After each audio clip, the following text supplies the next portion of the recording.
Hop, mana mollar yeyishini qaranglar. Ulug'bek aka, mana siz faqat mana shunaqa yem berasiz-ku. Ha. Ko'pchilik atalar berishar ekan, atalarning foydasi ham yaxshi deyishadi. Ha. Nimaga Shunaqa siz tushuncha bor, to'g'ri. atalar berganingizni ko'rmaganman-da, yo o'zi berib turasizmi ora-sira? Yo'q. Doim bir xil mana shunaqa aralashma beriladi. Bu tabiatdan kelib chiqib boqilishi kerak-da mollar. Biz endi to'g'risini tan olish kerak. Endi xafa bo'lishmasin, kimdirlar atalarni ma'qullaydi. Atalarni men sizlarga shu ya'ni ustozlarimiz Germaniyada aytishgan, atalarni faqat xafa bo'lmaymiz, bizda qilib beradi va Hindistonda qilib beradi xolos. Mollar oshqozonni ham narsaga moslashgan. Unga atalar berib, kuydirib berib, biz murakkablashtirib o'rganamiz, o'zimizni qiynaymiz. Boya gapirib o'tdim, bu to'g'risida bor bu gap ham. Lekin nimaga atalar qilib bermaymiz deymiz. Keling, mana mollar bundoq qarang, molga qarang. Bu mol hozir bu narsani atalarni ichdi deylik. Ichib turib katta oshqozonda tez hazm bo'lar ekan. Atalar katta oshqozonda tez hazm bo'ladi-da, qoni quyilib qoladi yana. Masalan, siz tort yeyaversangiz shunaqa bo'ladi-ku, tortmi yoki bir narsa Hazm bo'lishi oson bo'ladi. Hazm bo'lishi oson bo'ladi. Atsidoz degan narsa bor, ya'ni jig'ildon qaynashiga o'xshagan narsa. Biz insonda bo'ladi jig'ildon. Atalarni ko'p yesa jig'ildon qaynaydi, ichidagi tuklari yotib oladi. Mayli bir oygacha semiradi. Bir oygacha kimdirlar atalarda bekorchi gap deydi hozir. Men aniq qilmaysizlar. Atalarda yog'liq darajasi ko'payib ketadi. Masalan 250 kilo go'sht qilsa 80 kilosi yoqqa aylanib ketadi. Yog'i ko'payib ketadi. Yog'i ko'payib ketadi. Bu bir. Hop, ikkinchisi, mol atsidoz bo'laveradi. Atsidoz degani jig'ildon qaynash ko'p bo'ladi, chunki tez hazm bo'ladi. Yem hop, mol keyin 1 oy 2 oydan keyin yeyish pasayadi. Bu ikkinchi anosi. Shuni ham bilib olinglar. Oyog'i og'rib qoladi atalarda ham. Chunki qon quyuqlashadi, mayda tomirlar oyoqda bo'ladi. Tomirga borgungacha atalar qilib boqqanda oyoqlari molimni oyog'i og'rib qoldi degan eng ko'p narsa shu narsa bo'ladi. Oyog'i og'riq kelib chiqadi. Bu uchinchisi. Yana eng to'rtinchisini aytaman. Hozir atalar qilib berganda eng asosiyini aytaman. Hozir hammasini yozib olsam bo'lar ekan. Xullas, shunaqa jihatlari ko'p atalarda ziyonlari. Shu atsidoz degan nima? Shu jig'ildon qaynashimi? Jig'ildon qaynashi mana shu oshqozonda tez hazm bo'laveradi. Mana 3 oy yaxshi yema qo'yadi. Atsidoz ko'p bo'ladi. O'shaning uchun atalarni tavsiya qilmaydi. Hozir agar atalar zo'r bo'lganda nemislar atalar qilib berardi. Misol ko'pchilik atalar bilan boqib yetiltirib sotayotganlar bor-ku. Ular ham bir foydasini bilyapti demoqchiman-da. Xo'p, atalarda to'g'ri. Endi aytayapmanki, yana bitta zo'r anosi jihati sizlarni, masalan, atalar qilib berish uchun biz uni qaynatishimiz kerakmi? Bir kishi kechgacha, ayniqsa qish kunlarida qorayib, uni tagiga yo'q, mol atalar qilib bersa 5 kilo semirib qolmaydi Ilhomjon.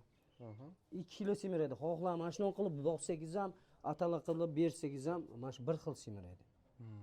Atalarda endi aytayapman-ku, atalarda oyoq og'riqlari bor, yaxshi yemak qo'yishlari bor. Hech qachon tez semirmaydi. Mana shunda ham bir xil semiradi. 2 kilo masalan, chustli bolalar boqyapti. Hozir men bilan tajriba qilib, ko'pchilik mana shu ratsion bilan boqyapti. 75 kilocha semirganlar bor.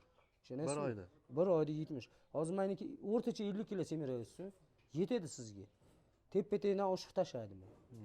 Bu hammasi hisobli ilmiy asoslangan narsalar. Demak, bu hozir bemalol boqishda yo'li, aka, misol oxirida yo'q bo'lsa solib qo'yasiz, oxirida bo'lsa turaveradi. Oxirida bo'lsa turaveradi, ko'proq solib qo'yasiz, kechgacha yeyaveradi. Xohlaganda yeyaveradi. Faqat yuvib tozalab suvni quyib qo'yasiz.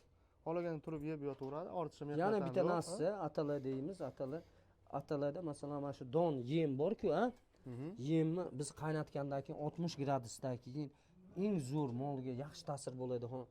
Mikro makro elementlar nobud bo'ladi.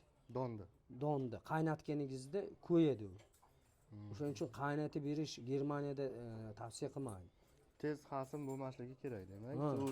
Sekin hazm bo'lish kerak. Mollar tabiatdan kelib chiqib boqishimiz kerak. O'shanda semiradi. Buni biz tez udar qilib atalar qilib beramiz deb semirtiradi, u xayolimizda xolos. Bir xil semiradi. Mana shuni hozir kelganlar bor.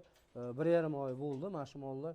O'ta go'zal. Mana shu ayniqsa ideal agrar kuzatuvchilari buni har kuni kun ora men video qilib ko'rsatyapmanman. Buni ko'z o'ngimizda mana shular kichkina mol edi, yaqinda ham mana yelkalari kengayib ketdi. Mana siz singari har kuni men video qilaman, ideal agrarni kuzatib tursangiz, molni kundan kunga o'zgaryapti. Bir yarim oy. O'zgarishi Buni bo'ladi. uzoq boqmayman, 3 oy boqaman. 3 oyda bizga daromad shu tep-teng daromad tashlayveradi. Bir yilda 3 marta оборот qilsa bo'ladi mana shu ratsion bilan.